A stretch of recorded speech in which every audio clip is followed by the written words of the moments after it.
Amigos, continúa el Smith Yardelli 2025 y como lo vieron en el título, esta séptima ronda ha sido una jornada con algunos resultados sorpresivos y otros algo decepcionantes. Ya les voy a estar explicando por qué. Como pueden ver, no me encuentro en mi lugar habitual de trabajo, pero igual seguimos dándole cobertura al evento y como siempre vamos a hacer el resumen de la jornada, comenzando quizá por el duelo más esperado del día, y es que se trata del enfrentamiento entre el número 2 del torneo, el gran maestro búlgaro Iván Cheparinov, que antes de esta ronda estaba como uno de los líderes, contra el joven maestro internacional argentino Faustino Oro, que como ya saben, todavía continúa en búsqueda de su segunda norma de gran maestro. ¿Qué sucedió? Bueno, eso lo vamos a averiguar a continuación y les aconsejo que se queden hasta el final porque luego veremos otra de las partidas más interesantes de la jornada y también la tabla de posiciones para que sepan cómo va el evento antes de la penúltima ronda. Pero antes, como siempre, les recuerdo que me pueden apoyar un montón dándole un buen like al video, suscribiéndose al canal y activando esa campanita para que me acompañen mañana a la transmisión de la ronda número 8, penúltima ronda donde el pibe argentino Faustino Oro se estará enfrentando al gran maestro peruano Julio Granda, la leyenda del ajedrez suramericano, que bueno, como saben, no ha tenido su mejor torneo. Dicho esto, bueno, con las piezas blancas en esta séptima ronda, el gran maestro Iván Cheparinov iniciaba con la jugada E4, mientras que con las negras, el maestro internacional Faustino Oro respondía con E5. Caballo F3, caballo C6 y alfil B5. Una apertura española por parte de Cheparinov. Y ahora Faustino jugó caballo F6, una variante berlinesa o muro de Berlín. Y bueno, hasta aquí Cheparinov había estado jugando al toque. Sin embargo, aquí piensa alrededor de 8 minutos para jugar en roque. Y es que probablemente estaba pensando si entrar en una de las líneas más teóricas o en la llamada anti-berlinesa con D3. El tema es que, bueno, tras la jugada alfil C5, C3, enroque y alfil G5, la idea es no entrar precisamente en las líneas más conocidas de la berlinesa, ¿no? Sin embargo, decidió jugar en roque. Aquí Faustino jugó caballo por E4 y ahora Cheparinov jugó D4. Con esta jugada ya quizá estábamos empezando a prever lo que sucedería en esta partida, ¿no? Y es que quizá torre 1 es una línea más combativa. En caso de caballo D6, vendría caballo por E5. Tras caballo por, torre por y alfil E7, viene alfil F1 y probablemente tendremos una partida bastante larga. En cambio, tras la jugada D4, Faustino jugó caballo D6 atacando al alfil y ahora Cheparinov jugó D por E5, digamos que eliminando toda esperanza de que tuviéramos una partida a muerte en esta ronda. Y es que, bueno, aquí la última esperanza de ver una partida larga era que la blanca jugaran alfil por C6.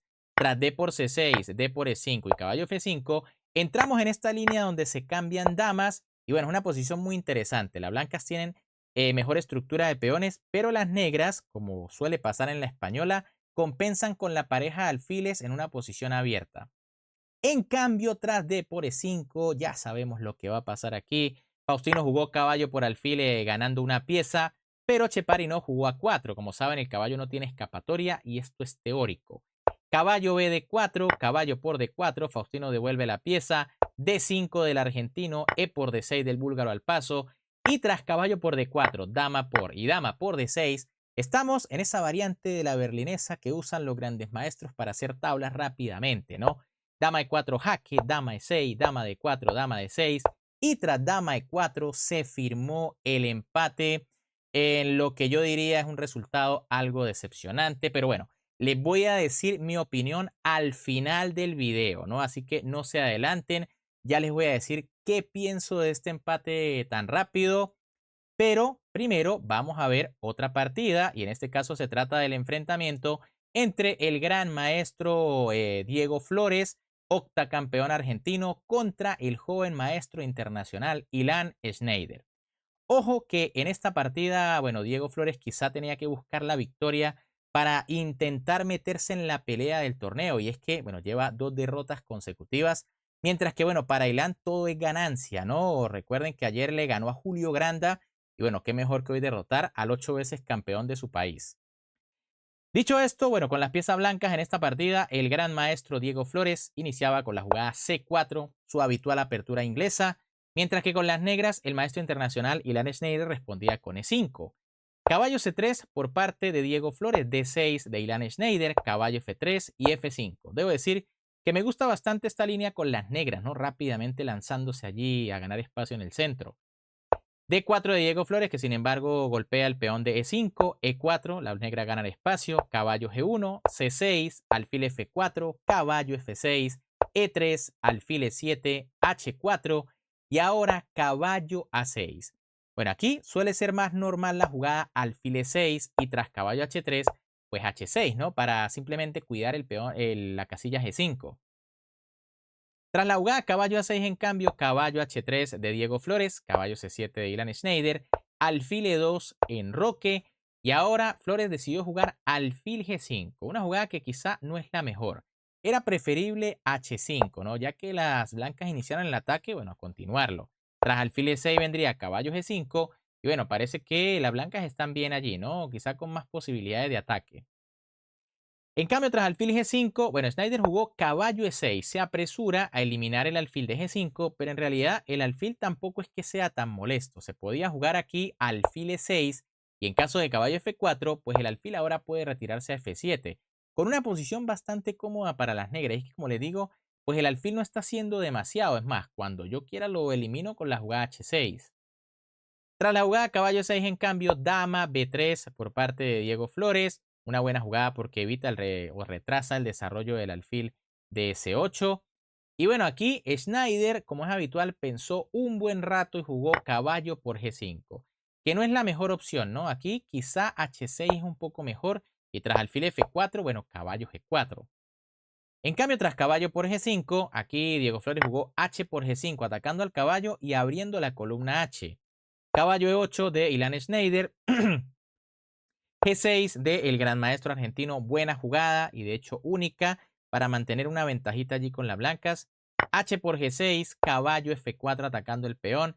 Y ahora rey F7. Bueno, tras esta jugada a Schneider solo le quedan 24 minutos para el resto de la partida y solo van 15 movimientos, mientras que a Diego Flores le quedan 40 minutos.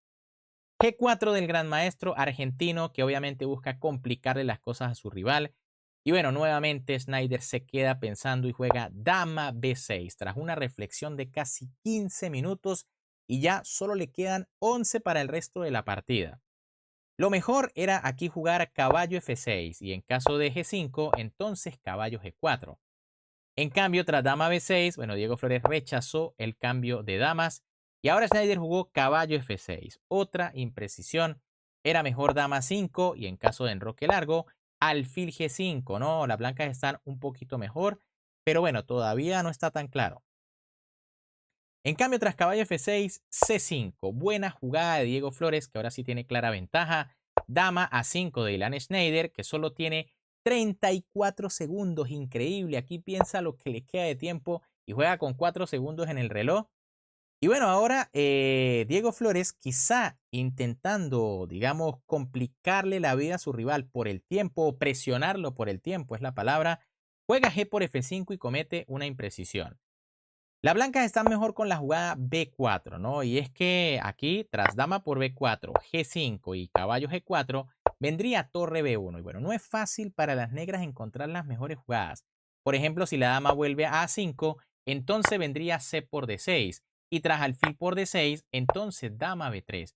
Y bueno, el rey está en una situación compleja porque viene caballo por G6. En cambio, tras G por F5, Schneider jugó alfil por y logra defender un poco más su posición. Y nuevamente aquí quizá Diego Flores juega un poco rápido tratando de presionar a su rival. Jugó C por D6, no pensó ni siquiera un minuto. Era mejor enroque largo y tras D5, entonces F3 presionando el centro. Las negras no deberían capturar en F3 porque viene alfil D3 y bueno, como pueden ver se está abriendo la posición sobre el rey, lo que no le favorece. En cambio, tras la jugada C por D6, alfil por D6 de Schneider, que ya parece que consigue la igualdad, dama B3 de Diego Flores, rey E7 de Ilan Schneider, y nuevamente el gran maestro argentino comete otro error, ¿no? Increíble, enroque largo. Aquí sí piensa unos cuantos minutos, pero en realidad era mejor dama por B7 jaque. Tras dama C7, bueno, las blancas pueden cambiar y jugar torre C1. Aunque honestamente creo que aquí es más fácil para las negras jugar con el apuro de tiempo. Quizá por eso, pues Diego Flores decidió jugar lo más complejo, dama B6 de Ilan, que busca cambiar las damas, Por supuesto, Flores lo evitó. Alfil por F4, E por F4 y ahora caballo de 5.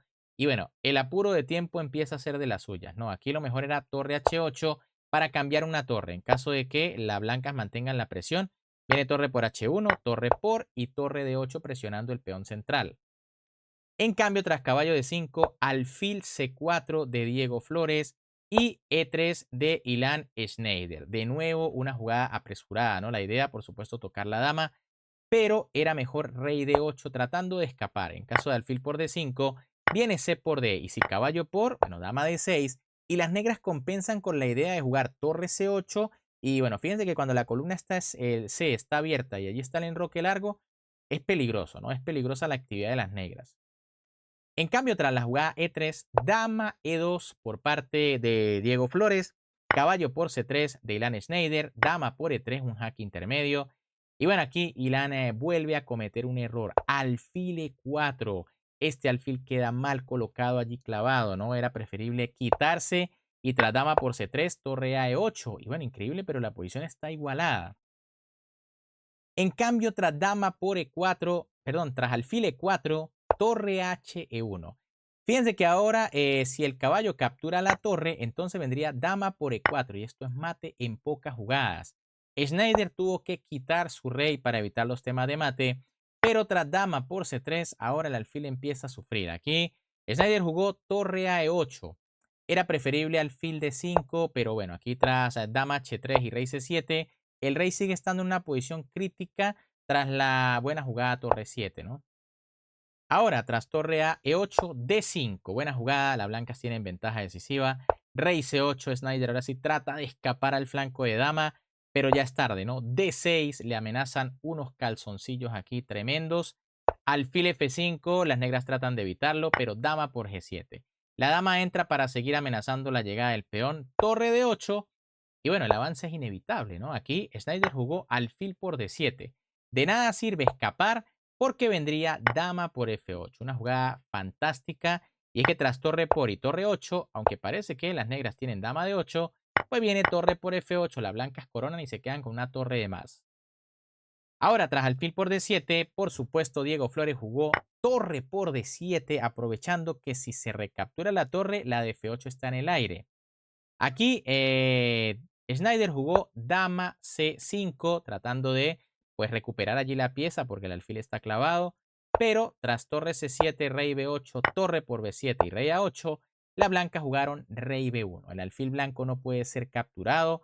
Schneider lo sabe, jugó torre F8. ¿Por qué no se puede capturar? Porque llegaría el mate en dos jugadas. Tras torre F8, torre C1 de Schneider que defiende su alfil. Y bueno, ya aquí las negras están perdidas, ¿no? Schneider jugó torre B8, aunque no hay nada más. La máquina dice A5, pero es una pieza de menos. Alfil A6 de Diego Flores, dama por F2 de Ilan Schneider, dama de 7 y tras torre BC8, bueno, Schneider decidió abandonar antes de que su rival le diera mate, ¿no? Y es que por supuesto viene la bonita jugada torre B8 entregando la torre. En caso de que se capture de rey, por supuesto viene dama B7 jaque mate. Y en caso de que se capture con la torre, pues viene dama por C6 seguido de dama por B7 jaque mate. Bien amigos, esa de hecho fue la única partida que tuvo un resultado el día de hoy. Por eso el título del video. Y es que, bueno, tuvimos varias sorpresas. Vamos a ver la tabla de posiciones y ya les digo mi opinión acerca de las tablas de Faustino, ¿no? Primero, Arián Tari, que no pudo sorprendentemente contra el gran maestro Sergio Slipak, ¿no? Digo sorprendentemente porque, bueno, Slipak es el penúltimo rankeado del torneo y Tari el número 1. Sin embargo, el gran maestro argentino ha demostrado que está a un buen nivel porque está haciendo un torneo fantástico, ¿no? Solo lleva una derrota, que si mal no recuerdo fue contra Cheparinov, no recuerdo exactamente, pero ha hecho un muy buen torneo Sergio Slipak. De segundo tenemos a Iván Cheparinov, empatado con Tari, que bueno, como vieron, hizo tablas en una variante muy teórica contra Faustino Oro. ¿Qué opino de esas tablas? Bueno, obviamente decepcionantes porque creo que todos queríamos ver luchas sobre el tablero, pero antes de que lleguen los fanáticos de Faustino a juzgarme, creo que fue el mejor resultado para Faustino, ¿no? Creo que un mejor resultado habría sido solo la victoria, Pero bueno, tengan en cuenta la situación del argentino. Está jugando la antepenúltima ronda con el número 2 del torneo, con piezas negras. Y bueno, Cheparino le ofrece básicamente tablas con esta variante. Creo que cualquiera las aceptaría, ¿no? ¿Por qué? Porque bueno, Faustino ahora tiene 2 rondas para hacer un punto. En caso de que pierda una, que creo que no va a pasar, pues igual va a tener otra oportunidad para ganar. Y es que, ¿por qué les digo también que creo que no va a pasar? Porque bueno, mañana juega contra Julio Granda, que de hecho hoy no pudo contra el maestro internacional Tomás Darcil. Esa es otra de las sorpresas de la jornada. Y es que en la partida se notó que Granda ya está bastante desanimado con los resultados que ha tenido en este torneo. Tomás Darcil sorprendió con una defensa alequín contra el peón rey de Granda. Y bueno, Granda sin demasiada lucha simplemente se limitó a aceptar los cambios de piezas, llegar a un final de torres y se acabó la partida muy pronto, ¿no? No creo que mañana Granda vaya a salir con todo a ganar con las piezas negras. Faustino, de hecho, esa es otra ventaja que tiene, las piezas blancas, ¿no? Otra razón por la que hoy pues aceptó las tablas con mucha coherencia. Y bueno, en la última ronda Faustino va contra Diego Flores, ¿no? Ya dependiendo de cómo lleguen a esa última ronda, quizá puedan lanzarse a buscar la victoria, ¿no? Aunque yo creo que igual eso va para tablas. Pero bueno, esa es mi opinión, ¿no? Honestamente quería ver lucha sobre el tablero entre Cheparinov y Faustino, pero creo que el argentino hizo lo que tenía que hacer, ¿no? Ya que Cheparinov no se lanzó a la ganar, pues aceptar la tabla es un magnífico resultado. Después tenemos a Alexei Shirov, para mí el jugador más combativo en este torneo, que bueno, hoy jugó una partida muy interesante contra Sandro Mareco, la cual finalizó en tablas, pero después de una larga lucha y llegar a un final más o menos complicado, bueno, decidieron firmar el empate. Allí tenemos en el quinto lugar a Diego Flores, que bueno, logra ganar y mantener algunas chances, ¿no? Pueden ver que Tari y Cheparino llevan 5, Faustino y Shiro 4 y medio, y bueno, Diego allí persiguiéndolos con 4 puntos. Tenía que ganar, pero vamos a ver qué hacen las últimas rondas. Después, Sergio Slipak, fantástico torneo, aunque está en la mitad de la tabla, solamente ha perdido una partida, ha hecho tablas con los grandes, y bueno, sorprendente, ¿no? Sorprendente lo de este jugador, pero bueno, tengan en cuenta que Gran Maestro es Gran Maestro, como yo siempre les digo. Puede que no tenga el elo más alto, pero el título no se lo han regalado. Así que ojillo con los grandes maestros. Allí un error en la tabla. Ilan Schneider no va en el séptimo puesto y no lleva 3 puntos. Es un error allí que tiene la tabla. Ilan en realidad lleva 2 puntos. No sé por qué le colocaron allí otro punto, pero lleva 2 porque hoy perdió contra Diego Flores. Quiere decir que en realidad está en el noveno puesto. En el séptimo debe estar Sandro Mareco, que llegó a 2 y medio, al igual que Julio Granda. Bueno, Granda, octavo lugar, no ha tenido para nada su mejor torneo. Noveno, ahora sí, Lan Schneider. Y en el décimo puesto, Tomás Darcil, que bueno, por lo menos puede decir que en el torneo hizo tablas con una leyenda como Julio Granda. Bien, amigos, ¿qué les pareció esta jornada? ¿Qué les parecieron los resultados? ¿Qué les parecieron o qué les pareció las tablas de Faustino contra Cheparinov? ¿Creen que Cheparinov debió haberse ido por la victoria? ¿Creen que Faustino igual debió haber arriesgado? Yo creo que no, pero es mi opinión, ¿no? ¿Y qué opinan de las tablas? Déjenme su opinión en los comentarios porque me encantaría leerlos. Y bueno, ¿qué opinan de la actuación de Granda y los otros grandes maestros, ¿no? Bien, si les gustó este resumen, ya saben que como siempre me pueden apoyar un montón dándole un buen like al video, suscribiéndose al canal y activando la campanita para que me acompañen mañana a partir de la 1 de la tarde hora de Venezuela a la transmisión de la penúltima ronda. Faustino Oro contra Julio Granda. Se lanzarán con todo, serán unas tablas rápidas. Mañana lo averiguamos. Un gran saludo para todos, se me cuidan y nos vemos en el próximo video.